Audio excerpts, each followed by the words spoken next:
As nossas batalhas, elas são quase sempre ganhas na mente.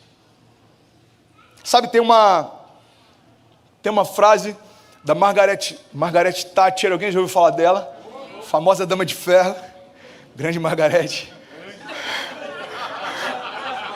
Eu estou muito íntimo desses caras hoje. Hã? High level.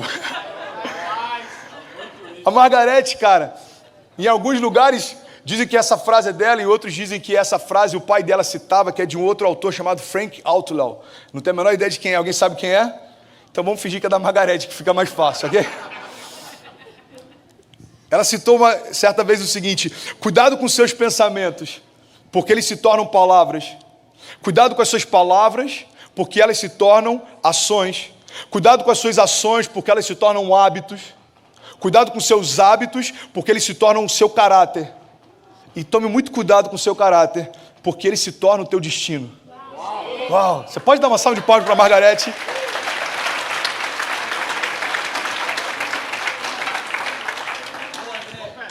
Pastor, que incrível isso.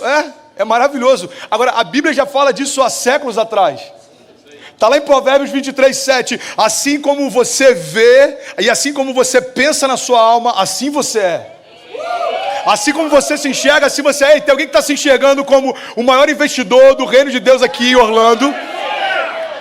Como alguém que faz parte do melhor casamento que a sua família já viu, já experimentou. Então, assim como você se vê, assim você é. Cara, mudar a nossa mente vai mudar os nossos pensamentos, vai mudar as nossas atitudes, vai mudar as nossas palavras, as nossas declarações de fé. Isso vai mudar os nossos hábitos, isso vai transformar o nosso caráter, isso vai liberar o nosso destino. Irmão, você já deve ter visto uma cena dessa, você já deve ter conhecido alguém, ou talvez você já passou por isso. Você já viu um casal que a pessoa é tão ciumenta, que ela começa a gerar no outro interesse por alguém que antes nem existia? A mulher começa a falar pro cara: aqui, você estava olhando para ela, né? Aí ele fala: eu estava olhando para quem, amor? Eu estava jogando Candy Crush. Aí chega no dia seguinte: aqui, ela estava olhando diferente para você. Aí no dia seguinte: olha, ela sempre que você chega muda. Aí daqui a pouco o cara começa a pensar assim: será que é mesmo? Aí daqui a pouco ele começa a acreditar naquilo e daqui a pouco ele fala: eu sempre soube. Não, irmã, isso não existia, você que criou. Você sabe por quê? Porque os seus pensamentos geraram palavras, as suas palavras transformaram a realidade ao teu redor. Entenda isso em nome de Jesus. Alguém que está em crise, ele consegue pela imaginação já se imaginar falido. Por que alguém tira a própria vida?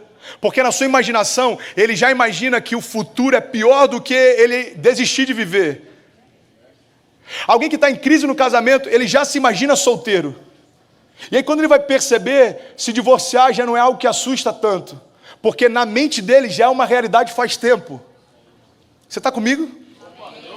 A grande questão é que quando a gente não blinda a nossa mente para as sugestões do inferno, aquilo começa a tomar espaço até que aquilo que incomodava no início não incomoda mais. E quando a gente menos percebe, aquilo já se tornou uma realidade. Por quê? Porque um dia você deixou que uma semente entrasse e agora ela já frutificou, irmão. O que Deus está falando para a gente é o seguinte: olha, sobre todas as coisas que você deve guardar, guarda o teu coração, porque dele flui as fontes de vida. Deus está falando: guarda a tua mente. Não deixa nenhuma sugestão do inferno entrar. Você sabe como que o diabo trabalha através de pensamentos homossexuais? É justamente através de sugestões. Eu lidei com um jovem, eu e a Kezinha, há alguns anos atrás. Hoje ele é uma referência para falar sobre isso. Ele foi para uma escola de sexualidade, Deus levantou ele, ele ministra no Brasil todo. Mas ele sofreu um abuso dentro de casa, de alguém próximo da família. E na mente dele, o diabo começou a soprar uma sugestão: ei, você sabe que é o que você quer para você. Ei, você sabe que você é diferente. Ei, você sabe que você... E ele começou a aceitar essas sugestões. Irmão, entenda uma coisa: quando a serpente induziu Eva a pecar e Adão, ela não fez por eles o que só eles poderiam fazer. Ela só sugeriu que seria bom. O diabo não tem como anular a verdade da cruz. Entenda isso. O diabo não tem como voltar no tempo e desistir da cruz. Então o que ele vai fazer? Ele vai tentar roubar de você todo o tempo a expectativa na redenção e no sacrifício de Jesus. O diabo não tem como retroagir as promessas que Deus já liberou sobre você. Então como é que ele faz? Ele tenta atacar a tua mente, sugerindo que aquilo que Deus te prometeu não vai se cumprir. O diabo ele não tem poder para desfazer o que Cristo já fez. Então como que ele tenta militar? Fazendo com que a nossa mente tenha menos expectativa em relação àquilo que Deus faz do que a gente tem expectativa em relação àquilo que o diabo faz. É por isso que se você for parar para falar sobre lutas com alguém, você vai perceber que tem mais gente que tem conhecimento a respeito de batalhas espirituais do que daquilo que Jesus já venceu na cruz. A gente vive uma batalha o tempo inteiro. Eu preguei algumas semanas atrás, assim que eu luto as minhas guerras, e uma das coisas que eu mais frisei foi: irmão, não se preocupe, a sua batalha já foi vencida. Não tem a ver com o que você vai enfrentar, tem a ver com o que Jesus já enfrentou. Quando o adversário tentar sugerir alguma coisa para você, mostra para ele aquilo que Jesus já colocou sobre a cruz. A Bíblia diz que Jesus fez deles um espetáculo público, triunfando sobre eles na cruz. Todas as potestades, todos os principados, quando olhavam para Jesus na cruz, estava sobre ele toda a nossa escrita de dívida.